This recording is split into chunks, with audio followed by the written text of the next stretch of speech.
Hello friends, welcome back to the channel. दोस्तों, आज हम हिमालय के बेहद खूबसूरत और फेमस विंटर ट्रैक्स में से एक यानी केदारकंठा ट्रैक के वर्चुअल टूर पर ले जाने वाले हैं और देने वाले हैं इस ट्रैक के बारे में कंप्लीट इन्फॉर्मेशन।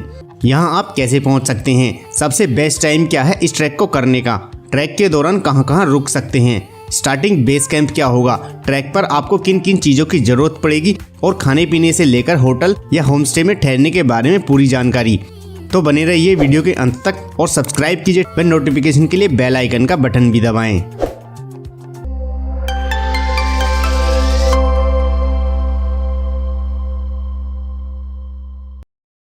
तो चलिए सबसे पहले बात करते हैं कि केदारकंठा ट्रैक को करने का जो बेस्ट टाइम होता है वह होता है 25 दिसंबर के बाद से जनवरी के लास्ट वीक तक, और इसलिए इस ट्रैक को विंटर ट्रैक भी कहा जाता है। वह यह पीक सीजन भी कहलाता है। दोस्तों, केदारकंठा ट्रैक शुरू होता है उत्तराखंड के एक छोटे से सांकरी गांव से, जो कि ट्रैक का बेस कैंप या पहला चेक पॉइंट कहलाता है। सांकरी विलेज का सबसे नजदीकी और बड़ा शहर है देहरादून, जो कि सांकरी से लगभग 198 किलोमीटर दूर है।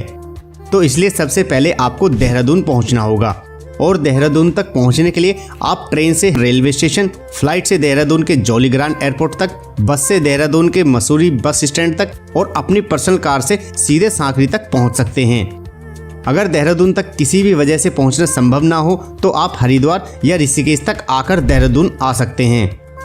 दोस्तों, देहरादून पहुंचने के बाद सांकरी तक आप आगे की 198 किलोमीटर की इस जर्नी को 9 से 10 घंटों में बस, taxi, tempo traveller, share taxi या अपनी खुद की कार से इस दूरी को पूरा कर सकते हैं।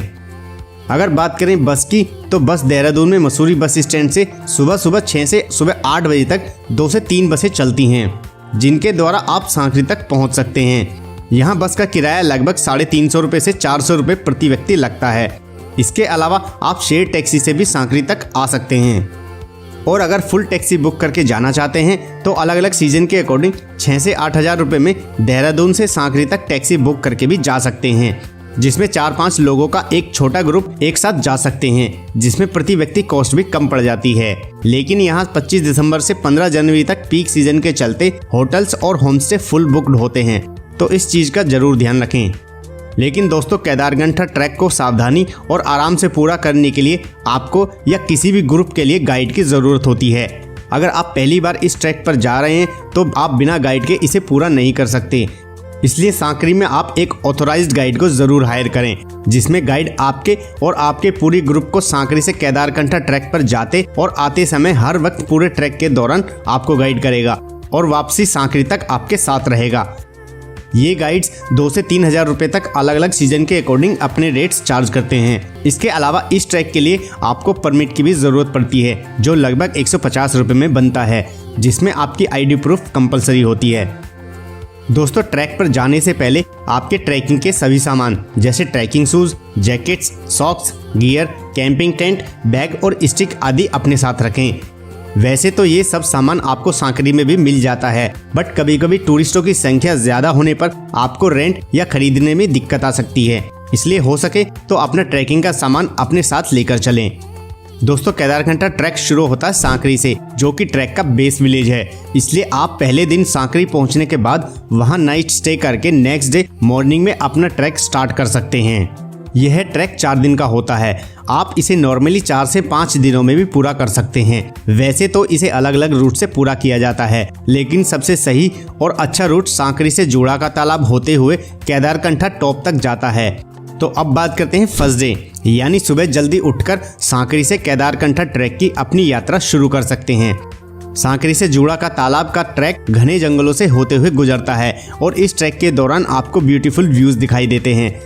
सांकरी से जूड़ा का तालाब के ट्रैक को ट्रैकर्स नॉर्मली 5 से 6 घंटों में पूरा कर लेते हैं, और इस बीच आपको 1 या 2 छोटे छोटे ढाबे भी मिलेंगे, जिसमें आपको चाय, कॉफ़ी, मैगी आदि भी मिल जाएंगी।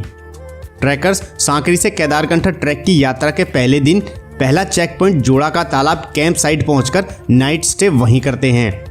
जूड़ा का तालाब पहुंचने के बाद यदि आप अपने साथ कैंपिंग सामान लेकर आए हैं तो ठीक, नहीं तो आप यहां पर 500 रुपये देकर अपने रुकने के लिए टेंट किराए पर ले सकते हैं, और एक रात यहां रुकने के बाद आप अगले दिन केदारकंठा के लिए अपनी यात्रा शुरू कर सकते हैं। दोस्तों दूसरे दिन नेक्स्ट डे का ट्रैक आपका जुड़ा के तालाब से शुरू होकर केदारकंठा बेस कैंप तक होता है। अगर आप सर्दियों के मौसम में यह ट्रैक कर रहे हैं तो आपको जुड़ा का तालाब और केदारकंठा बेस कैंप के बीच अच्छी खासी बर्फ भी मिल सकती है। इसी वजह से जुड़ा का तालाब के बीच आपको ट्रैक करने में थोड़ी कठिनाई भी महसूस हो सकती है। दोस्तों केदारकंठा बेस कैंप पहुंचने के बाद और बाकी बचे दिन में आराम करने के बाद नेक्स्ट डे यानी तीसरे दिन आपको सुबह जल्दी ही केदार पीक के लिए ट्रैक शुरू करना होता है, ताकि आप सनराइज से पहले केदारकंठा के शिखर तक पहुंच पाएं। यह रूट ट्रैक का सबसे मुश्किल ट्रैक भी माना जाता है। सर्दियों के मौसम में आपको केदारकंठा पीक के ट्रैक के दौरान 3 से 4 फीट गहरी बर्फ मिल सकती है।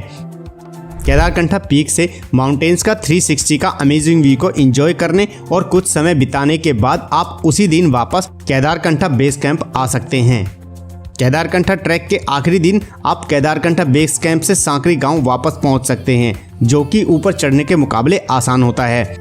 दोस्तों अगर बात करें वहां नेटवर्क की तो सांकरी से बेस कैंप तक किसी भी कंपनी का नेटवर्क नहीं आता, लेकिन पीक पर पहुंचने के बाद लगभग सभी कंपनियों के थोड़े बहुत नेटवर्क आ जाते हैं।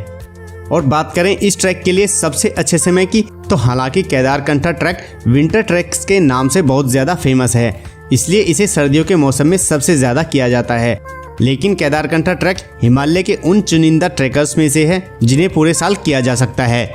आप पूरे साल में बारिश के मौसम को छोड़कर कभी भी केदारकंठा ट्रैक कर सकते हैं। और बात करें कॉस्ट की, तो केदारकंठा ट्रैक की अप्रॉक्स कॉस्ट 5,000 रुपये से लेकर 8 से 10,000 रुपये तक आ जाती है। दोस्तों केदारकंठा ट्रैक के लिए कुछ टिप्स और सामान बहुत ज़रूरी हैं जिन्हें आप अपने साथ लेकर जा सकते हैं। उनमें से कुछ ज़रूरी चीज़ों के नाम हम बता रहे हैं, जैसे कि आईडी प्रूफ, जैकेट्स और गर्म कपड़े, ट्रैकिंग शूज़ और pant, raincoat, sleeping bag, sunglasses, torch, power banks और फर्स्ट एड बॉक्स आदि। तो दोस्तों ये थी केदारकंठा ट्रैक के बारे में कंप्लीट इन्फॉर्मेशन। उम्मीद है वीडियो आपको पसंद आई होगी। अगर पसंद आई तो वीडियो को लाइक, कमेंट, शेयर करने के साथ साथ चैनल को सब्सक्राइब भी करें।